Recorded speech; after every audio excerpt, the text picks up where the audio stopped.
सालों पहले सैफ से अलग हो गई थी अमृता सिंह। ना कोई फिल्म करती है ना शो। फिर कैसे चलता है घर का खर्चा? जानिए घर बैठे बैठे कैसे कर रही है छप्पर फाड़ कमाई। अमृता सिंह अपने फिल्मी करियर के दौरान अपनी जबरदस्त एक्टिंग और साथ साथ खूबसूरती के जरिए फैंस के दिलों पर राज करती थी, जिसकी चर्चा आज भी अक्सर सुनने को मिलती है। उन्होंने अपनी अदाकारी का जलवा फैंस के बीच इस कदर बिखेरा था कि लोग उनके पीछे दीवाने हुआ करते थे। जितना उनका फिल्मी करियर सुर्खियों में रहा, उतना ही उनकी पर्सनल लाइफ भी रही। अमृता ने खुद से कई साल छोटे एक्टर सैफ अली खान से शादी करके हर किसी को चौंका दिया था, लेकिन इनका रिश्ता ज्यादा समय तक नहीं चल पाया था और फिर दोनों का तलाक हो गया। हालांकि एक वक्त ऐसा आया जब एक्ट्रेस ने एक्टिंग करियर को अलविदा कह दिया, लेकिन फिर भी उनकी शान और शौकत में कोई रुकावट नहीं आई, जिसे लेकर कुछ लोगों के मन में यह सवाल उठता है कि आखिर सैफ अली खान की एक्स वाइफ का इनकम सोर्स क्या है? बिना कुछ काम किए भी आखिर वो इतनी लग्जरी लाइफ कैसे जीती है? अपना और अपने बच्चों का खर्चा कैसे उठाती है?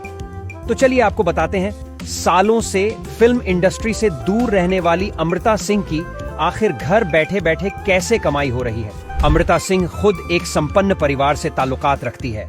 उनकी मां रुखसाना सुल्ताना अपने समय की युवा कांग्रेस की बड़ी नेता थी और अमृता सिंह के पिता शिविंद्र सिंह एक आर्मी ऑफिसर थे। दिल्ली से पढ़ाई पूरी करने के बाद अमृता ने फिल्मों की दुनिया में कदम रखा। उन्होंने सनी देओल के साथ बेताब से बॉलीवुड में डेब्यू किया। यह फिल्म सुपरहिट हुई, जिसके बाद अमृता को एक के बाद एक फिल्मों के ऑफर आने लगे। 80 के दशक में अमृता सबकी पसंदीदा एक्ट्रेस में से एक बन गई थी। वो मर्द, खुदगर्ज, खून बहा गंगा में, आईना, राजू बन गया जेंटलमैन और पाप की आंधी जैसी कई सुपरहिट फिल्मों में नजर आई। इसी बीच अमृता की मुलाकात उस समय के नए नवेले एक्टर सैफ अली खान से एक फोटोशूट के दौरान हुई। पहली मुलाकात में सैफ अमृता पर दिल हार बैठे थे।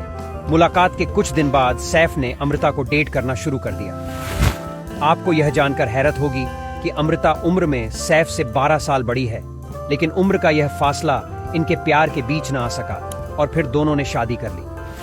शादी से पहले अमृता सिंह फिल्मों में काम कर रही थी और एक्ट्रेस भी थी, लेकिन पटौदी खानदान की बहू बनने के बाद उन्होंने सब कुछ छोड़ दिया। इसके बाद दोनों के 2 बच्चे हुए, सारा अली खान और इब्राहिम अली खान। हालांकि 13 साल बाद सैफ और अमृता एक दूसरे से अलग हो गए और साल 2004 में दोनों का तलाक भी हो गया। सैफ अली खान ने अमृता को तलाक के बाद 5 करोड़ मुआवजा दिया और साथ ही करोड़ों रुपए का एक बंगला भी दिया, जिसमें वो खुद रहा करते थे। उसी घर में अब वो अपने दोनों बच्चों के साथ रहती हैं। इसके अलावा सैफ अली खान तलाक होने के बाद अमृता सिंह को हर महीने मेंटेनेंस के तौर पर 1-1 लाख देते थे। ये पैसे उन्होंने अमृता को तब तक दिए जब तक उनके बेटे इब्राहिम 18 साल के नहीं हो गए। हालांकि अब उनके दोनों बच्चे भी काफी बड़े हो गए हैं। उनकी बेटी सारा अली खान तो बॉलीवुड की मशहूर एक्ट्रेस बन चुकी है। सारा को आपने अब तक कई फिल्मों में देखा होगा। वो एक फिल्म के लिए 2 से 3 करोड़ रुपए चार्ज करती हैं। इसके अलावा बात करें उनके बेटे इब्राहिम की, तो उन्होंने अब तक बॉलीवुड डेब्यू तो नहीं किया, लेकिन इब्राहिम कई नामी ब्रांड्स के ऐड करके अच्छी कमाई कर लेते हैं। ऐसे में सारा और इब्राहिम घर का खर्चा उठा रहे हैं। इसके अलावा अमृता के पास मुंबई में एक फ्लैट है जिसकी कीमत 2 से 3 करोड़ रुपए है। इतना ही नहीं, उनका एक फार्म हाउस भी है। इतना ही नहीं, अमृता सिंह के मामा का देहरादून में काफी आलीशान घर था। अमृता के मामा इसे बेचना चाहते थे, लेकिन अमृता ने उन्हें ऐसा करने नहीं दिया, जिसके बाद एक्ट्रेस के मामा उनसे खफा हो गए थे। उन्होंने अपने मरने से पहले अपने बंगले को केयर टेकर को सौंप दिया था और फिर उसने इसे अपने नाम करवा लिया।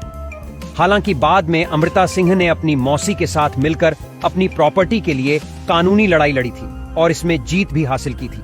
ऐसे में अमृता सिंह देहरादून में 50 करोड़ की प्रॉपर्टी की मालकिन भी है।